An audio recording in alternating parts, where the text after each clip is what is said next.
Welcome to Hood Champion Boxing and Sports. In boxing, you find a way to win, you find a way to lose. Look, the A side versus B side drama is going to create issues for making a fight between Gervonta Tank Davis and Devin Haney. Now, I'm going to tell you right now, there are a lot of people, we talked about this in the live this morning, a lot of boxers, man. Forget the boxing fans. Forget these guys from Hollywood to Hollywood and the false expert testimony. Let's just talk about a lot of pro fighters who watched the fight and they felt that Devin Haney lost. Now, I'm going to tell you, I think everyone, and I'm going to keep saying this in the videos that I put out from here forward, if you watch a fight live and you think, unless it's just something so one-sided, right? If it's a close fight and you feel like the guy you think won got robbed, go back and watch the fight and score it minute by minute per round. And then you see who you feel won round one through round whatever. You know what I'm saying? And then you could come back and when you look at it, I think you'll be surprised at how you scored the fight when you break the fight down minute by minute. But that being said, there are a lot of people who disagree with that, with Devin's win, so much so that they threw a bottle at his father. Listen to this. Go take care of that little nick on your head there. What happened? Hey, the guy that hit me with the Bud Light bottle, bless you. Bless you. Allahu Akbar. Alhamdulillah. Hey, the guy that hit me with the Bud Light bottle, bless you. Bless you. Allahu Akbar. Alhamdulillah. Hey, the guy that hit me with the Bud Light bottle, bless you. Bless you. Allahu Akbar. Alhamdulillah. Now, that's Bill.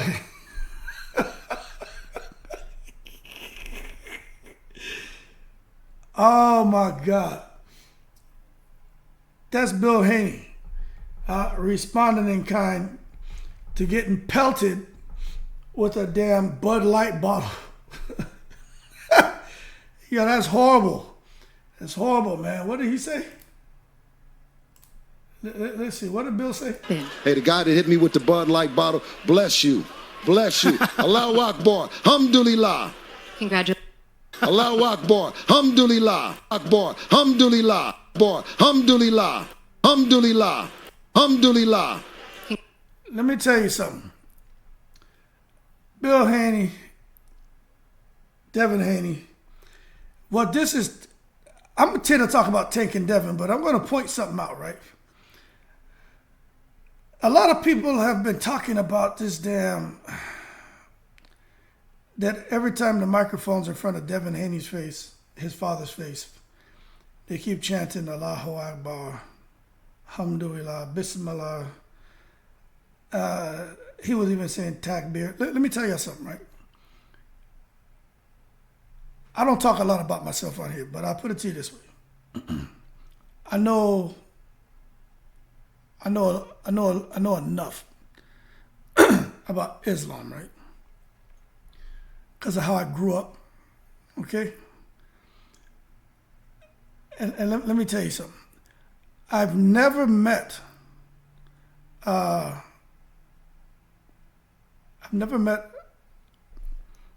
Muslim. I've never met a Christian. And I never met somebody who was of any faith, right? That every time they had a chance to talk, they would start to basically try to tell you, or to say anything to you, to tell you how good that God is great or whatever. Sure, you know when somebody has a strong religious, a strong faith background foundation, right? I mean, you can't help but at some point the conversation may come up. But I've never seen anyone like what these guys are doing.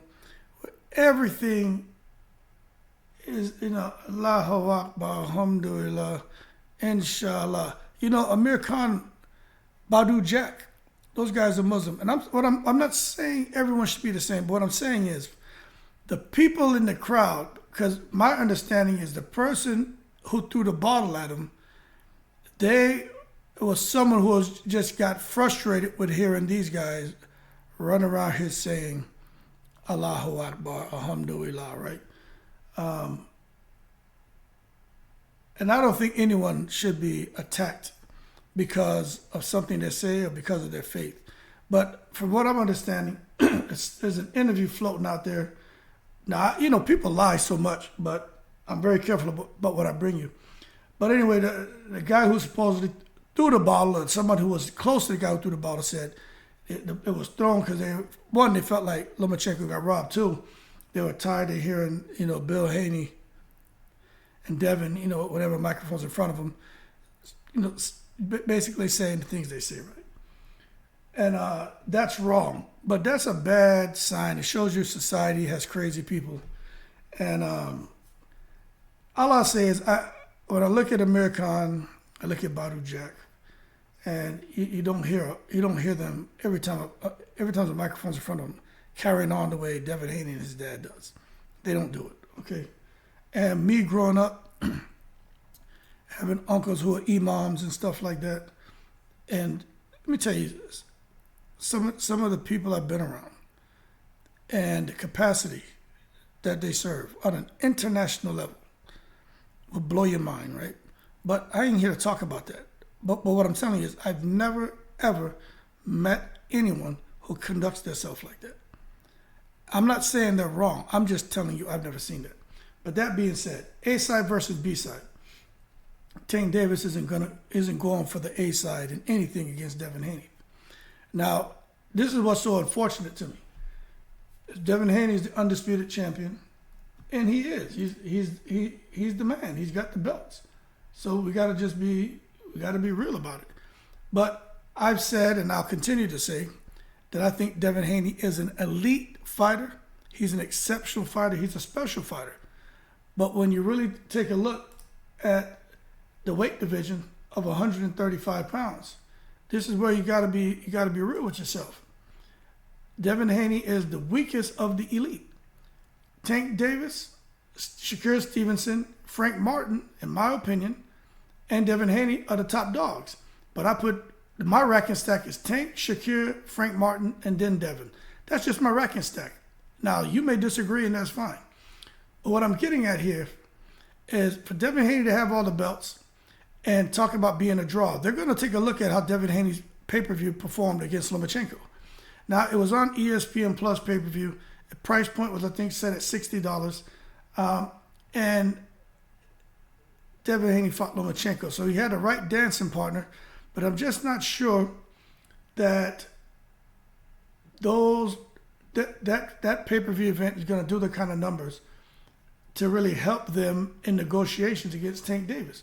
Really, the only leverage Devin Haney has is the fact that he has all the belts. That's it. That's the only leverage that he has going in against Tank Davis. Now, the other thing that's interesting is Tank Davis has come out here, and Tank Davis has talked about him sparring Devin Haney, him sparring Shakur Stevenson. And Tank Davis, I believe what he says. He gets emotional when he talks about it. He was like, I cracked both of them. He's like, they can't touch me. And he's very passionate, damn near animated when he talks about it. And he says the only person that can beat Tank Davis is Tank Davis. And one thing I'll say is Devin Haney doesn't sound too thrilled and confident when he's talking about Tank Davis. He does, like, you could see that some of that bass in his voice disappears. His voice almost goes a little bit high pitch. Now, why is that? Maybe he knows something that we don't know. Shakur Stevenson, he doesn't talk really crazy about Tank Davis either. There was several months ago, there was a Shakur Stevenson, Tank Davis had kind of gone back and forth on Twitter, and Tank posted the tweets. And Shakur was saying all this, basically complimenting Tank Davis, and, using the language the young boys use. And what it showed me is that it looked to me that they were giving Tank Davis a whole lot of respect. And I was like, there's got to be something more to this. But that being said, unless Devin Haney and his pay-per-view numbers against Lomachenko do something outrageous, he doesn't stand a chance in negotiation with Tank Davis. Now, the uniqueness of it all is he doesn't have to fight Tank. You know what I'm saying? But he should, in my opinion, But what sucks when it comes to these rules and the WBA and the super champion crap, when you look here and see Devin Haney, he's the man in every sanctioning body. Okay, look, he just beat Lomachenko. Let me make this a little bit larger for you guys, all right? He just beat Lomachenko. So for the WBO, what's next for him is Shakur Stevenson. My understanding by him fighting Lomachenko, he fulfilled the WBO and WBC mandatories. Okay, so he may have a voluntary defense of his belts. So if who's next, I would think it would be the WBA up next. You got Gervonta Davis sitting right there. That's what I don't get. Why not make Gervonta Davis against Tank? Yeah, Gervonta Davis against Devin Haney. What are we doing? But if they're not going to make it, and Devin Haney as a super champion for the WBA, and they're going to let him pick and choose who he wants to fight. Hey, look, when you look at this ranking stack, right? When you look at this ranking stack, what's next? We talked about this before. Frank Martin. You got Zepeda. Then you come over here for the WBC. You got Lomachenko who just beat. You got Pitbull Cruz, Shakur Stevenson. Then over here you got IBF. You got Lemos. He just beat Lomachenko, Shakur Stevenson. Then you come over here to WBO. You got Lomachenko and Shakur Stevenson. So Shakur Stevenson is right there in the mix. You guys understand what I'm saying? But to me, since Tank Davis has that title over here at 135 for the WBA, right? He's the world lightweight champion. I don't see why they just don't make the fight. But nonetheless, I don't know who you guys are picking to win this fight. But I have Tank Davis beating Devin Haney. No problem. Now, I will say what makes this interesting is that Gervonta Tank Davis is on house arrest and he can't go to a boxing gym. But better believe that they're training inside the house. He's doing something in the house. But this may be the best opportunity for anyone to clip Tank Davis is to catch him coming off a house arrest. This may be the best opportunity for anyone because Tank Davis seems to be more motivated than ever. Okay? And he's going to be more focused than ever because he's got to walk a very thin line. Tank Davis can't make any mistakes. If he makes any mistakes, he goes to jail. And he doesn't want that. And he's got several years of walking the thin line. So to me, what has kept him out of trouble is the gym. So I think Tank Davis is going to be in that gym more than ever. But if there was ever an opportunity to strike while the iron, I'm going to say, is cold. Normally say while striking while the iron's hot. Tank Davis is that piece of iron. And strike him while he's cold. Because he can't be in the gym right now. But once he comes out, he'll start warming up. This is the time for Devin Haney to jump on him. But I don't think it's going to happen. You know, they start looking at how much they're getting paid. They're looking at what kind of guarantee they're making. They're looking at the back ends. And at the end of the day, what fight purses are, who's selling out live events consistently. And when you look at it, Devin Haney and Lomachenko did good up in Las Vegas. They did good. We don't know about the pay-per-view numbers, but at the end of the day, Tank Davis is riding the wave. And it's going to be hard for Devin and his team to come here and try to dictate anything. What I think you're going to run into with Tank and Devin is it's almost like Usyk and Tyson Fury. That whole A-side, B-side thing. The guy with all the belts is really the B-side. Although the belts matter, he really, it boils down to it, he's the B-side against Tank Davis. And that's exactly what he is, man. But we'll see what happens. But I'm telling you right now, Devin Haney did come out, sound like he wanted to fight Tank. He sounded like he wanted to fight Shakur. Those would be the only reasons for him to hang around at 135. He's talked about going up to 140. We talked about this on the live today. If he goes to 140, I think he realistically is really watching to see who wins between Teofimo and Josh Taylor. If Teofimo wins, I think he would jump at the fight with Teofimo. I just don't think he gets that opportunity. I think Josh Taylor is going to tranquilize Teofimo Lopez. It's my opinion. If not him, I think he'll go and fight Rolly Romero at 140 for that title that Rolly Romero just picked up. Now, for those of you who are a little bit late to the game, Rolly Romero is now the WBA World Super Lightweight Champion. Okay? So Rolly Romero is the man. But depending on what happens with Alberto Puello and Alberto Puello and his hearing, which should have happened. I need to take a look and see if they have the findings. Puello was made champion in recess. So if he's cleared of any wrongdoing when it comes to that clomiphene, Alberto Puello may get the next crack at Rolly Romero. And then what we may see happen is Rolly Romero could lose that title in his first defense, just like Andy Ruiz, just like Kambosos. Because if Alberto Puello tests clean, that means Alberto Puello is just a good fighter and he didn't need anything to enhance his performance in the ring. Now, that being said, to all the party people out there, man, what do you think is fair for Devin Haney and Tank Davis in order to make the fight happen? I'm telling you right now, I think the belts matter. I always say they're like certifications when you're going out for a job. You have 3, 4, 5 certifications. This guy has 1. You should get paid more money, unless he has just a bunch of experience that can qualify in lieu of certifications, right?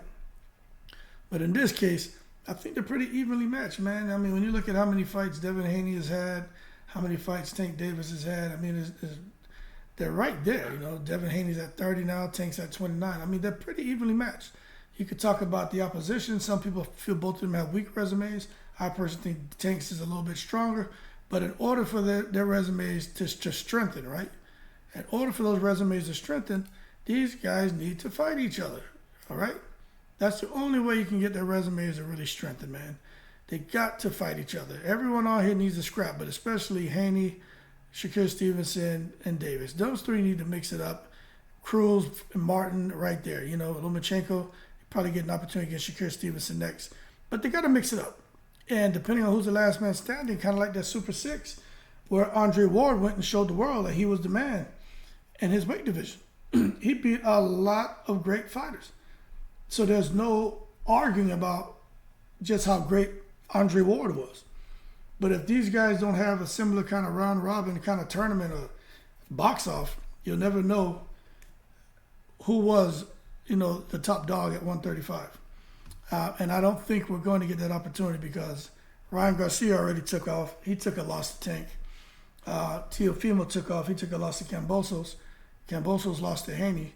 So while we still got these guys hanging around, they got to mix it up. But I'm telling you right now, the money is going to ruin this unless Devin Haney and Tank can end up in the Middle East and scrap for some big money. Then I don't think it matters because they're dealing directly with the Saudis and there is no A side, B side. You negotiate what you can get with the Saudis, flat rates. And Tank shouldn't be over there looking for more money than Devin. You go on with your team, you negotiate your price. Devin goes with his team, negotiates his price. And at the end of the day, they fight and they make their money, and that's it. But that being said, y'all let me know. Because right now, you already got the A-side, B-side drama. Tank feels like he's the A-side. Devin Haney's like, I'm the A-side. Tank's like, I should get more money. Devin feels he should get more money. Devin feels like there's no rehydration clause if you fight me. None of that crap. So they haven't even gone to negotiations, and we already have problems. So we're going to see just how this plays out. But that being said, y'all keep cool. Leave your comments below. You know, let me know what you think. But I personally feel Tank Davis was very, very passionate when he talked about cracking Haney and Stevenson. And Tank is dangerous, and Tank sets traps. And I don't think Devin Haney is going to be able to outwit Gervonta Davis in a fight. But I do think it's a good matchup, and we'll see if the Devin Haney jab resurfaces if he fights Tank. There are a lot of people saying that Devin shoved Lomachenko because he was a smaller fighter. He's a nice guy. They're like, Devin would never shove Tank like that. And there's a reason why he won't shove Tank like that. Because Tank is one of them guys, if you hit me, you know, I chop off your arm type guy. You know what I'm saying? So whatever you do to me, I'm going to give you back 10 times worse. And Devin Haney's not built like that. And he's a good kid, and he should stick to being a good, decent kid, not trying to sell a fight and be something he's not. Because it's just not cool. I don't care what they say about emotions. That shit was all planned and staged for him to shove Lomachenko. But I guarantee you this, he won't shove Stevenson like that, and he definitely won't shove Devin Haney like that. I mean, Tank Davis like that. No way in the world. But that being said, y'all keep cool. Shout out to the veterans. Hopefully they can make this fight, man, because what I don't want to happen is for Devin Haney to go out here and get a loss. Then it's like AJ and Wilder. You know, the fight loses its luster, you know what I mean? While they're undefeated champions, they need to fight. These guys need to learn from what their colleagues in the higher weight divisions have already done, the mistakes being made. From AJ to Wilder, Usyk to Fury, these guys are falling into that same pattern. They need to square things away before it's too late. That being said, y'all keep cool. Shout out to the veterans, all 7 continents. You know what I'm in.